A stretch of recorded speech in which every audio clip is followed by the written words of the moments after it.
I'm just trying to give you sort of a sense of what happened before May of 2001 with what's now very famous National Press Club event. So this was all going on with the idea that if we were to provide the correct information to the president and to his advisors and to members of Congress, to key people in Congress, they would do the right thing and would disclose this information because the Cold War had ended, and we thought, here's a fig leaf to put on the secrecy, even though it's a bit of a misdirect. But politicians always need to have a cover, a CYA. Washington's all about cover your ass. So to explain 40 years of secrecy, they could have said, well, during the Cold War tensions, we didn't want to throw into that mix the fact that we're being visited by interstellar civilizations, and with also a program to study what their technologies are. And now that the Cold War is over, we can come clean. So I was recommending that they use that as an excuse for the chicanery that had gone on between 1956 and 1990s, 40 years. Well, it was an interesting thing that happened. In the fall of 1993, I was given a lecture at the Colorado State University, hosted by astronaut Brian O'Leary and Maury Albertson, who was one of the co-founders of the Peace Corps. And they became very, very close friends and supporters of what we were doing. And in that presentation, I laid out the entire sort of manifesto of justifying disclosure, ending secrecy, and what we should do. And at the end of that talk, and I don't know, there were maybe 800 people there, 1,000, something like that. There was a man, a little bald man, standing at the back of the room. And he wouldn't leave, and he waited till almost everyone was gone. He came up to me and he said, Dr. Greer, I think I can help you with this. I know some folks in Washington who want to know about this, but they're not getting any good answers. I said, well, like who?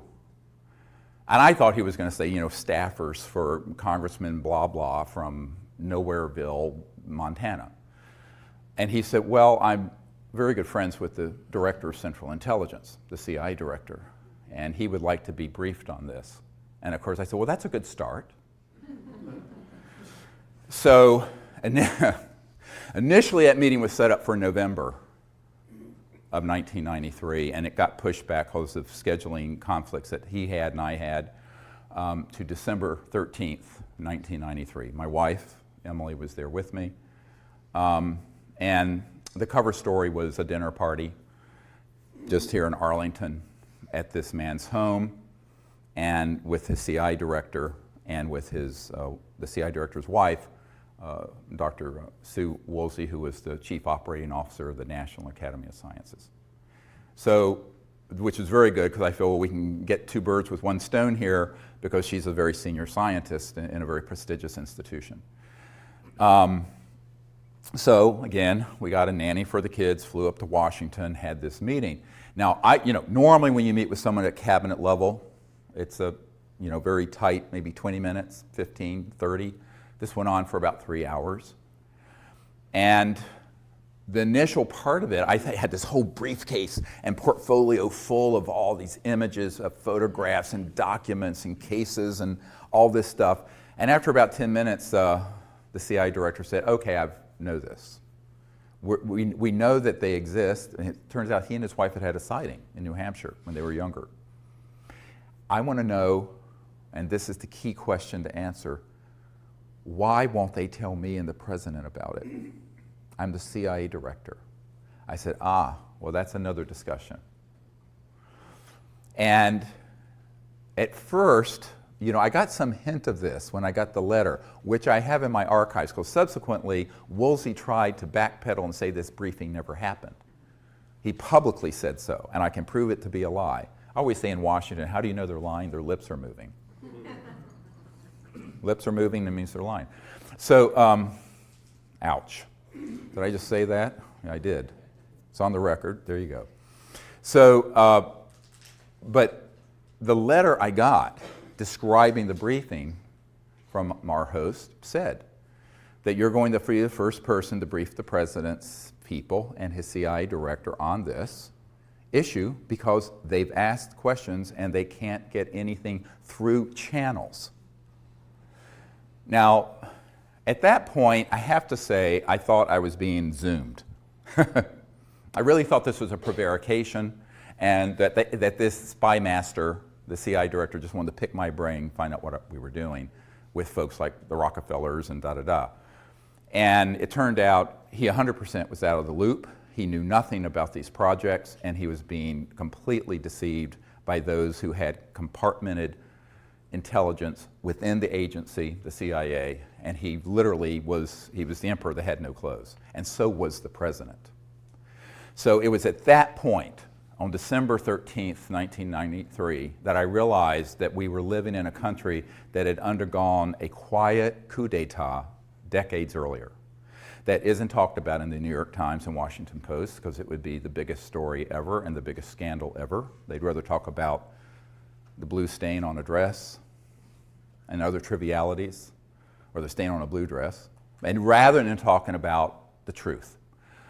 And we, at that point, had put together a white paper, which is in my first book about extraterrestrial intelligence, which you can get on our website at seriousdisclosure.com. And it describes basically the plan of what needed to be done by the chief executive, the president and his people, to end the secrecy.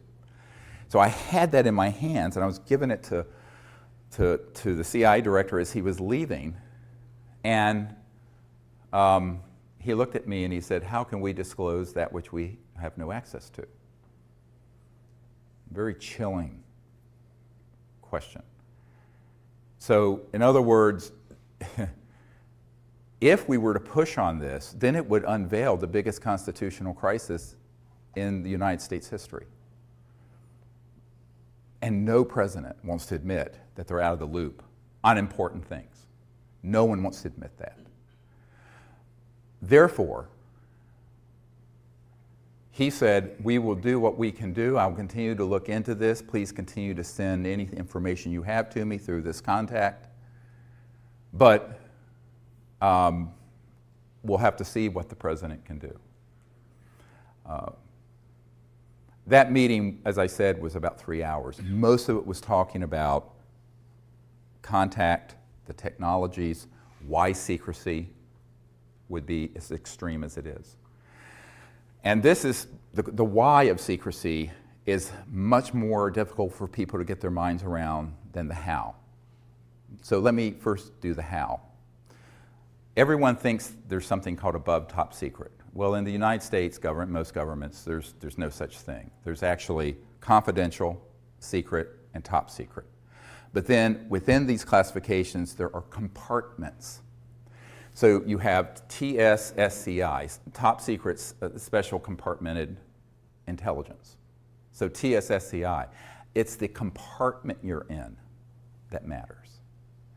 Some compartments, like what Edward Snowden exposed about PRISM, was a compartment that the president and the oversight committees of the Congress knew about. However misguided they may have been, they were legally overseeing compartments, which is why he's in trouble. There are other compartments that are unacknowledged special access projects. Special access projects require these clearances, and the unacknowledged ones mean exactly that. They are acknowledged to no one outside the compartment. And that includes the President of the United States or the Chairman of the Joint Chiefs of Staff or whoever. So one of the big mistakes that people make is conflating people's position in the military, the CIA, Congress, the presidency, the White House, the National Security Council, the whole alphabet soup of government agencies with access, all access, just because they have a top secret clearance, to every compartment.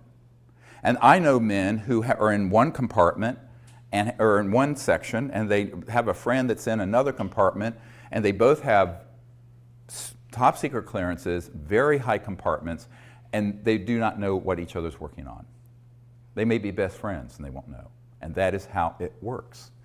But the unacknowledged special access projects mean that they're not acknowledged. And this is what Rumsfeld meant the day before 9/11, if you look at the film Sirius, when he said there's $2.3 trillion unaccounted for in the Department of Defense budget over the last few years. Not billion, trillion.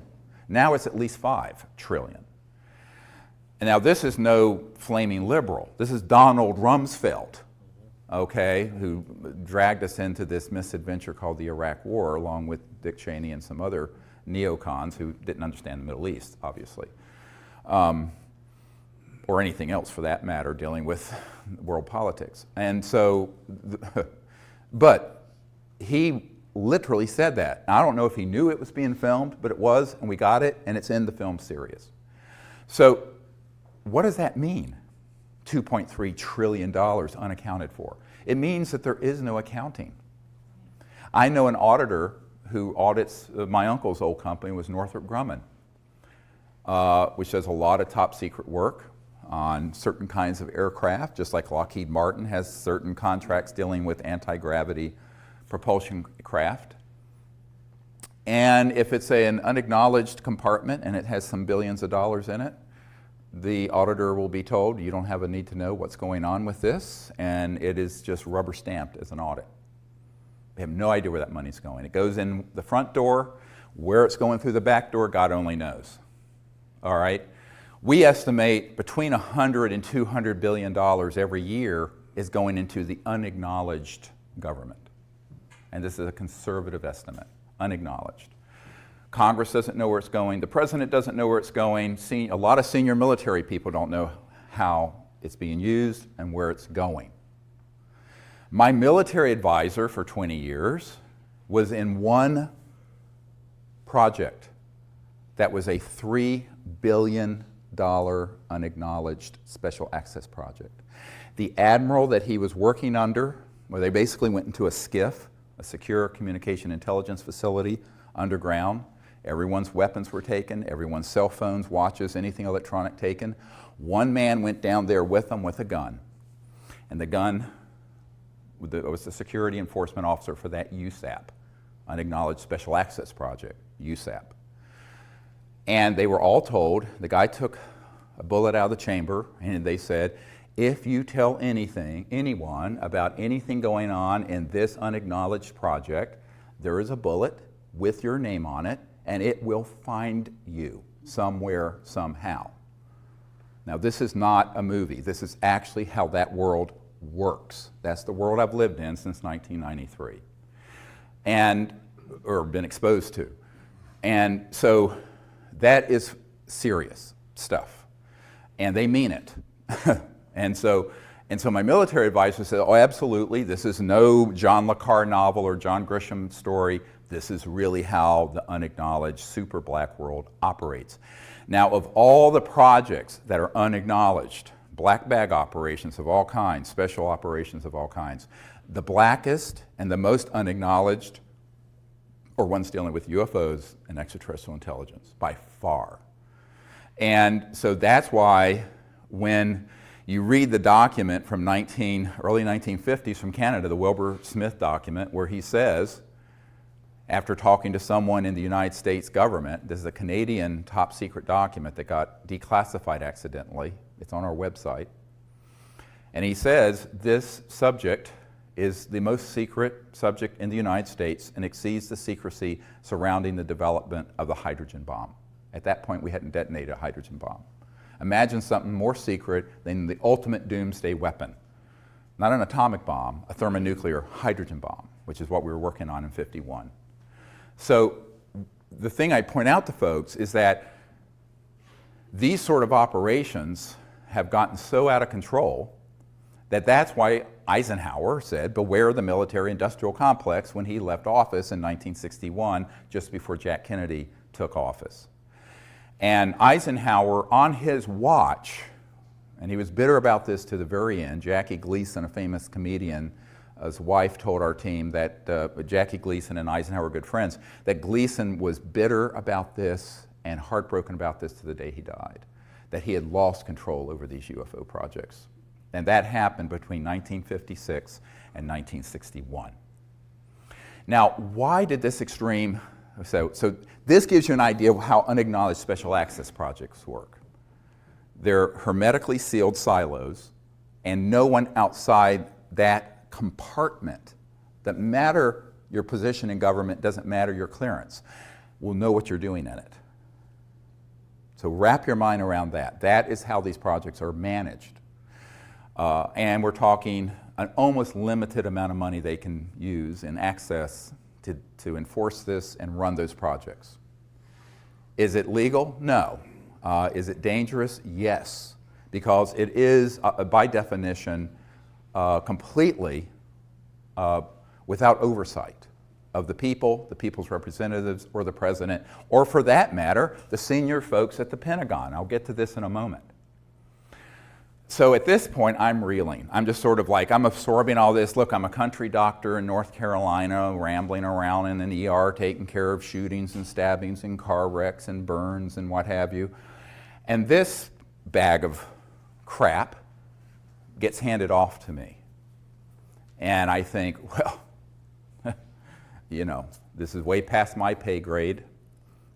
I'm just, and in January or early February 1994, a friend of the president's comes to our home, a man that I had met sometime earlier. And name is Kevin Foley. This is years enough gone, I'll go share his name. And his brother would stay overnight at the White House a lot and have breakfast with the president. He was a big fundraiser for President Clinton from Minnesota, Foley family, very well-known political family. And I'd gone up there and met with his family and what have you. And he came back to my home and he said, well, we were having dinner around the table and we in this house and we had in North Carolina. And he turns to me and he says, well, the president and his folks really are very supportive of what you're recommending in this white paper, this set of recommendations I'd given the CIA director. But they're concerned that if he does this, he'll end up like Jack Kennedy. And I start laughing. I think, well, I think he's joking. I mean, this is ridiculous.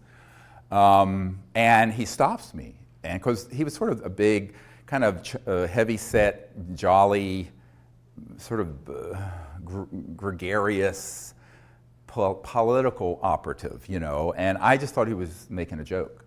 Like if I tell you I have to kill you sort of cliche. And he stopped me and he says, no, they're not kidding. I said, well, Kevin, don't talk about this in front of the children. The children were small then. And I said, we need to you know, talk in the library after dinner about this. So we went to the library after dinner to talk about this issue. And I was very, very concerned that this could even be on the radar of anyone at the White House. And he says, yes, absolutely. The president is convinced, and his people are convinced, that if he were to push on this issue, that he would be subject to a TWEEP, a termination with extreme prejudice. TWEP, TWEEP. And I said, well, then what do you want me to do? I mean, look, I mean, it's not like I've got a Secret Service detail. And he said, well, no, they think you can do this. You should go ahead and try to bring this stuff together and bring it. I said, oh, yes. I said, I'm expendable. He says, yes. I said, doesn't matter if I get killed, you can't risk the president. He said, that's right, you are expendable. So from then I always call myself the throwaway guy. Doesn't matter if I get killed, you know, because I'm nobody, and I remain nobody. So, and I want to be a nobody in terms of politics and conventional power. So I'm very happy to be a nobody. So what, I use that term in the sense of how Washington thinks, the currency of power. And I said, well, I'll do what I can, but you know, this is a very steep climb.